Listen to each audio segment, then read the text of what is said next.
Late 1944. A captured German general is being questioned by an American intelligence officer. A folder is pushed across the table. Inside, a report shows the U.S. 3rd Armored Division at full operational strength, spearheading a new offensive. The general studies the document, his expression a mix of disbelief and anger. He calls it impossible. His own intelligence had confirmed it. Weeks ago, his forces had destroyed the majority of that division's tanks. It was classified as combat ineffective. He argues it must be a deception, a ghost division, on paper. No army in the world could recover that fast. He was not wrong about the losses. He was wrong about the consequences. That general's disbelief was shared across the German high command. How could an enemy division, mauled and broken, regenerate its strength so quickly? The answer wasn't a secret weapon or a miracle on the battlefield. It was a system, a colossal, largely invisible industrial machine operating just behind the front lines. This is the story of that machine, an investigation into how the U.S. Army built a logistical network so powerful it could treat tanks, the kings of the battlefield, as expendable parts in a vast assembly line of war. But to understand this system, we must first understand the brutal problem it was designed to solve. A problem rooted in two completely different philosophies of war. On one side of that divide was the German Wehrmacht, an army forged in the crucible of the Eastern Front. Their encounters with the Soviet T-34 had been a profound shock, forcing a dramatic shift in tank design. The result was a new generation of armored predators, the Panther and the Tiger. These were not just tanks, they were technological fortresses. The Tiger's 88mm gun could kill an Allied tank from over a mile away, a range at which its own thick frontal armor was virtually impenetrable. The Panther, with its sloped armor and high-velocity 75mm gun, was arguably the best all-around tank of the war. German doctrine was built around these elite weapons. They were to be wielded like a surgeon's scalpel, precise, deadly, and used to achieve decisive results with minimal losses. But this pursuit of perfection came at a staggering cost. Each Panther was a masterpiece of engineering, but also a nightmare of complexity, requiring 300,000 man-hours to build. Germany, its industry battered by Allied bombing and starved of resources, could only produce them in a trickle. Every loss was a strategic catastrophe. On the other side was the United States Army and its M4 Sherman. The Sherman was a product of a different reality and a different mindset. It was designed in 1941, before the Tiger or Panther even existed. Its primary virtues were not firepower or armor, but reliability and availability. It was simple to operate, easy to maintain, and crucially, designed for mass production on a scale the world had never seen. American war planners, led by figures like General Leslie J. McNair, were not naive. They had intelligence on the new German tanks. They knew the Sherman would be outgunned, but they made a calculated, brutal choice. Developing and mass-producing a new, heavier tank would take years. The war wouldn't wait. The decision was made to overwhelm the enemy with what they could build now. The American problem wasn't a crisis of production. It was a crisis of anticipated attrition. They planned for massive losses, betting that their industrial might could replace machines faster than Germany could destroy them. It was a strategy that treated the M4 Sherman not as an irreplaceable asset, but as a consumable good. One philosophy was based on asset preservation, the other on industrial endurance. In the summer of 1944, in the dense hedgerows of Normandy, this theoretical clash of doctrines became a brutal, daily reality. June and July 1944. The advance from the Normandy beaches slows to a brutal crawl. This is the bocage, a claustrophobic labyrinth of sunken lanes and ancient earthen walls crowned with impenetrable hedgerows. For a tank crew, it is a death trap. Every corner, every gap in the foliage can hide a German anti-tank gun or a lurking Panther waiting in ambush. The American armored divisions, built for open country warfare, are fed into this meat grinder. The 3rd Armored Division, the spearhead, loses tanks at a terrifying rate. Pre-invasion forecasts, already grim, are quickly surpassed. Entire tank companies are shattered in single engagements. Battalions are bled white, losing 50, 60, sometimes 70% of their Shermans. From the German perspective, these are clear tactical victories. Their intelligence officers meticulously log the kills. A division that has lost over half its primary combat vehicles is, by their military doctrine, broken. It must be pulled off the line for weeks, if not months, to be refitted and retrained. The American units are duly marked on operational maps as neutralized, combat ineffective. But then, the inexplicable begins to happen. Days later, a report comes in from a different sector of the front. The 3rd Armored is on the attack again, its formation seemingly intact. The anomaly appears in German intelligence summaries, a recurring, maddening puzzle. They had destroyed these tanks. They had the after-action reports to prove it.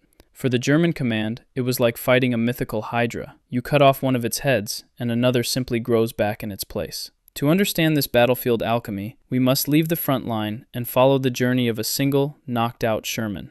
That journey begins not with an explosion, but with a deafening crack. A German 75mm shell, fired from a hidden Panther, punches through the side of a Sherman's hull. The tank lurches to a halt, engine dead, the smell of cordite and hot metal filling the turret. The crew, lucky to be alive, bails out and scrambles for cover. The Sherman is out of the fight. But it is not dead. Within hours, sometimes even minutes, the first cog in the great machine turns. A specialized team from the division's own Ordnance Maintenance Battalion arrives, often under sniper or mortar fire. They are not combat soldiers. They are mechanics, driving an M32 tank recovery vehicle, itself a Sherman chassis, but fitted with a heavy-duty crane and winch instead of a main gun. Their first assessment is rapid, a battlefield triage. Is the damage light, a thrown track, a damaged suspension bogie? If so, they work right there, a mobile pit crew in the middle of a war zone, to get the tank moving under its own power. If the damage is more severe, like the engine hit on our Sherman, a second decision is made. The M32's powerful winch is attached, and the 30-ton casualty is dragged from the mud, pulled from the ditch, and towed away from the front line. For the Germans who just scored the kill, the tank has been destroyed. For the Americans, it has just entered the first stage of its resurrection. The crippled Sherman is towed several miles back to a divisional collection point, a muddy field littered with the bruised and battered machinery of war. Here, a second level of triage occurs. Mechanics from the battalion's heavy maintenance company swarm the vehicle. They are master diagnosticians. The engine is ruined, the transmission damaged. This is beyond a frontline fix. The tank is now slated for evacuation to a higher echelon repair depot. This is where the American philosophy of standardization revealed its genius. The M4 Sherman was not a single monolithic design. It was a family of variants, built by 10 different manufacturers. Yet thanks to strict military specifications, its core components were almost universally interchangeable. An engine from a Ford-built Sherman could be installed in one made by Chrysler. A turret from a battle-damaged tank could be placed on a hull whose own turret was destroyed. This wasn't improvisation, it was doctrine. The Army actively practiced cannibalization, systematically stripping parts from the most heavily damaged vehicles to quickly repair others. A tank with a ruined hull but a perfect engine and gun became a donor.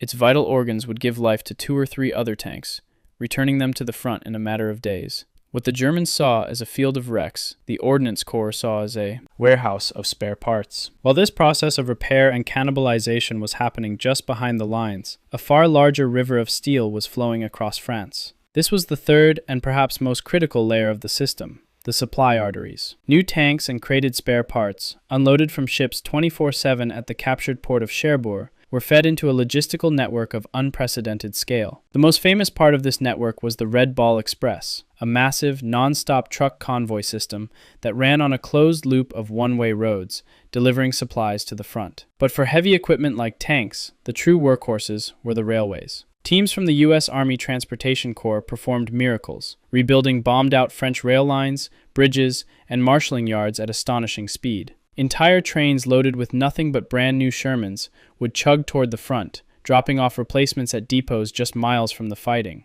A frontline tank company that lost 5 tanks in a morning attack could have 5 new ones delivered by evening. Not repaired tanks, but factory-fresh machines, their odometers reading 0. And this river of steel had its source an entire ocean away. It began in the foundries of Pittsburgh and the assembly lines of Michigan. At facilities like the Detroit Arsenal, the American industrial approach to war was made manifest. It wasn't just about producing vast numbers of tanks. It was about producing a logistical ecosystem. For every 100 Shermans built, the factory also produced a pre-calculated and pre-packaged allotment of spare parts based on projected combat attrition. Engines, transmissions, gun barrels, tracks, all were crated and labeled, ready for immediate shipment. The American war machine wasn't just shipping tanks, it was shipping the means to perpetually rebuild them. This relentless cycle of replacement created a profound intelligence failure for the German command. In the initial weeks after D-Day, they confidently reported American units as aufgerieben, wiped out. Their kill claims were often accurate, but their strategic conclusion was utterly wrong. As the campaign ground on toward the German border, the tone in their intelligence summaries began to shift. The initial confidence gave way to confusion, then to a creeping sense of dread. Field commanders would report engaging and destroying the tanks of a specific American division. Days later, another unit, miles away, would report being attacked by that very same division at what appeared to be full strength. The numbers didn't add up. It defied all military logic. They began to use their own term for these phantom units, Gespenster Divisionen, ghost divisions. They were fighting an enemy that did not seem to stay dead. The German High Command, which had built its army around the principle of preserving its exquisite, high-tech tigers and panthers, could not comprehend an enemy that treated its tanks as disposable. They were correctly assessing their tactical victories in destroying American armor. What they failed to grasp was that they weren't fighting the 232 tanks of the 3rd Armored Division. They were fighting the entire manufacturing and logistical output of the United States, delivered directly to the battlefield. The system for replacing machines was a masterpiece of industrial logic. But a tank is just a steel box without a crew. And when it came to replacing the men inside, the system revealed its truly brutal nature. The true bottleneck was never the tanks. It was the trained, experienced men inside them. A new Sherman could be delivered to the front in days, but training a cohesive 5-man crew took months. The Army's solution was a vast network of replacement depots, known grimly by the G1s as Repeldeppels. These were not reserve units.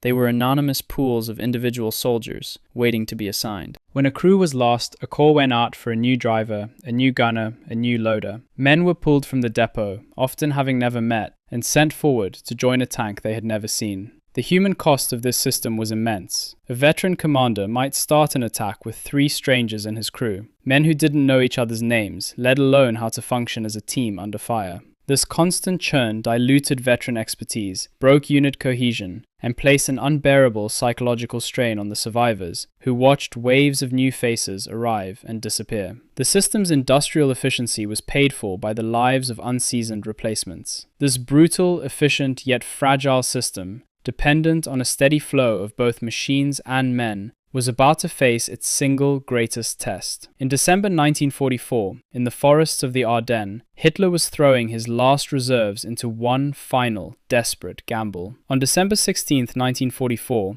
that gamble begins. 3 German armies, spearheaded by their best remaining panzer divisions, achieve stunning surprise in the Ardennes forest. They shatter the American front lines, inflicting horrific casualties. The 3rd Armored Division is rushed into the inferno to halt the northern edge of the German advance. The initial fighting is a catastrophe. In the first week alone, the division loses over 100 tanks. For a moment, it seems the entire American system, the repair battalions, the depots, the replacement pools, is on the verge of collapse under the sheer violence of the onslaught. But the system bends. It does not break. The German armored columns, having pushed deep into American territory, begin to sputter and die. Their own fragile supply lines, stretched to the breaking point, have snapped. The elite Panzer spearheads that were supposed to reach the Meuse River literally grind to a halt, out of fuel and ammunition, becoming static targets. At that exact moment, the American logistical machine kicks into overdrive. Despite the chaos of a collapsing front, a relentless stream of replacement tanks,